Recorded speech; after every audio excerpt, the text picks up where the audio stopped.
உங்களுக்கு வாழ்க்கையில எந்த விஷயமுமே நல்லதாவே நடந்தது இல்லையா? முயற்சி செய்யற எல்லா விஷயத்திலுமே தோல்வி மட்டும்தானா என்று யோசிப்பவர்களுக்கான பதிவு தாங்க இது. நீங்க முதல்ல உங்களை நம்புங்க. வாழ்க்கையில எதுவுமே நடக்காது அப்படின்னு புலம்புறவங்க முதல்ல செய்ய வேண்டிய விஷயம் தங்களை தாங்களே நம்பணும். உங்களுடைய எண்ணத்துல தெளிவும் தீவிரமும் இருந்துச்சு அப்படின்னாக்க உங்களை யாராலையும் அசைக்க முடியாது. நீங்க நினைச்சது கண்டிப்பா உங்களை தேடி வரும். உங்களை நீங்க முழுமையா நம்பாத வரைக்கும் உங்களை சுத்தி உள்ளவங்க உங்களுக்கு நம்ப வாய்ப்பே இல்லை அப்படின்னு சொல்லுவாங்க. இப்போ நான் ஒரு சின்ன உதாரணம் உங்களுக்கு நான் சொல்றேன். ஒரு கழுகு ஒரு காகத்தை பத்தி தான் நான் இப்போ பேச போறேன்.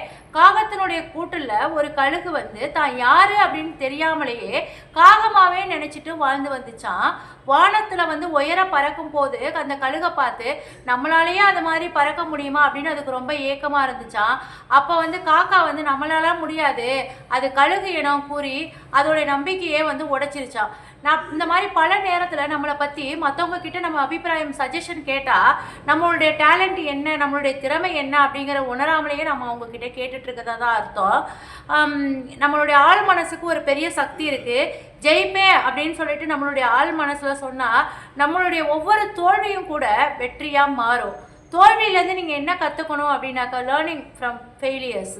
தோல்வியை சந்திக்காமல் யாராலையுமே வெற்றி பெற முடியாது. ஒரு மொபைல் கேம் விளையாடும் போது ஃபஸ்ட்டு ஸ்டேஜ் ரொம்ப ஈஸியாக இருக்கும். ஆனால் அடுத்தடுத்த ஸ்டேஜில் நீங்கள் நிச்சயமாக தோற்று தான் நிறைய கற்றுக்க முடியும். அப்போ தான் ஒரு சிறந்த விளையாட்டாளராக நீங்கள் வர முடியும். தோல்விக்கான காரணம் என்ன அப்படின்னு சொல்லிட்டு ஆராய்ச்சி அதுலேருந்து பாடத்தை கற்றுக்கணும். தோல்வியை விட சிறந்த ஆசான் இந்த உலகத்தில் வேறு எதுவுமே இல்லை. காக கூட்டமும் கழுகு மாதிரி நம்ம வாழக்கூடாது. நம்மளுடைய டேலண்ட் கழுகு, நான் கழுகுனா நான் கழுகாக தான் இருப்பேன் அப்படின்னு சொல்லிட்டு நம்ம செயல்படணும். செயல்பட்டால் நம்மளை அடிச்சுக்க ஆளே கிடையாது. மழை பெய்யும் போது மற்ற காகங்கள் பாதுகாப்பான இடத்தை தேடி ஓடுது. ஆனால் கழுகு நான் மேகத்துக்கு மேலே பறக்க முடியும் அப்படின்னு சொல்லிட்டு முயற்சி பண்ணுது. இடையில மின்னல் தாக்கி நம்ம கீழே விழுந்தாலும் பரவாயில்ல, காக்கா கூட்டத்தினுடைய கிண்டல்களுக்கு நம்ம ஆளாகக்கூடாது அப்படிங்கிற பொருட்படுத்தாதனால தான் தன்னுடைய சிறகுகளை அடித்து பறந்து மேகத்துக்கு மேலேயே போய் தான் ஒரு கழுகு அப்படிங்கிறத நிரூபிக்குது. இதே மாதிரி தான் நம்மளை சுற்றி எத்தனை பேர் நம்ம கிட்ட இருந்தாலும் நம்மளுடைய நண்பர்கள் அப்படின்னு சொல்லிட்டு அவங்க கிட்ட போயிட்டு நான் இந்த பிஸ்னஸ் பண்ணலாமா, எனக்கு இது சரியா வருமா அப்படின்னு அவங்க கிட்ட சஜஷன் கேட்டா அவங்க நம்மளை டிமோட்டிவேட் பண்ணி கீழே தள்ள தான் பார்ப்பாங்க. நம்மளால என்ன முடியும், நமக்கு என்ன தெரியும், யாருமே இல்லைனாலும் நம்மளால அந்த பிஸ்னஸை பேலன்ஸ் பண்ணி எழுந்து நடத்த முடியுமா, அந்த ஒரு தாட்ஸ் மட்டும் இருந்ததுன்னா போதும், நம்ம எந்த இடத்துலையும் நம்மளால ஜெயிச்சு வர முடியும். இப்போ சிறகு உள்ளவங்க எல்லாமே பறந்துட முடியாது.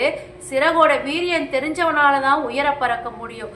தோல்வியை கண்டு பயப்படாம உங்களை செதுக்கும் ஒரு ஆசிரியரா தோல்வியை கருதி மீண்டும் மீண்டும் முயற்சி பண்ணுங்க. உங்களால முடியும்.